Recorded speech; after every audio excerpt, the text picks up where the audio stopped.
I want to read to you just a little background I did on Valentine's Day and why we celebrate it. It says approximately 250 years after Jesus was born in Bethlehem, there was a priest by the name of Valentine.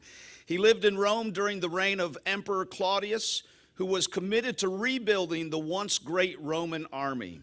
However, he believed it was important for men to volunteer for armed service rather than drafting men into service against their will. But given a choice, most young men in the Roman Empire refused to serve. They'd rather stay at home with their wives and children than to go into battle. Claudius came to believe that only single men would volunteer for service.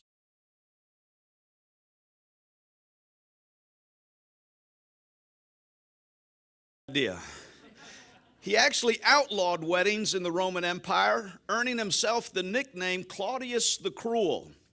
Valentine thought it was ridiculous. One of his favorite duties as a priest was to marry people.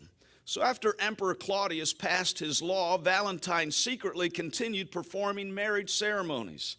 He would whisper the words of the ceremony while listening for soldiers on the steps outside. One night, Valentine did hear footsteps at his door. The couple he was marrying escaped, but he was caught. He was thrown into jail and sentenced to death. Valentine tried to stay cheerful. Many of the young couples he had married came to visit him in jail. They threw flowers and notes up to his window, and they wanted him to know that they too believed in love. One day he received a visit from the daughter of one of the prison guards. Her father allowed talked for hours.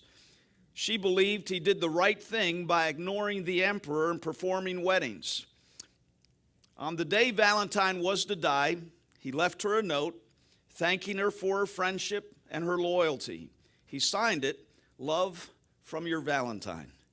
That note started the custom of exchanging love notes on Valentine's Day. It was written on the day he died, February 14th, 269 AD, a day that was set aside to honor a man who gave his life for God and for love. Now, every year on this day, people remember St. Valentine, but most importantly, we are thinking about love. So that's how it all got started. Some priest fighting against the idea of a king, a ruler, said it's not good for people to get married because if you get married, you won't fight in my army for me. Secretly kept marrying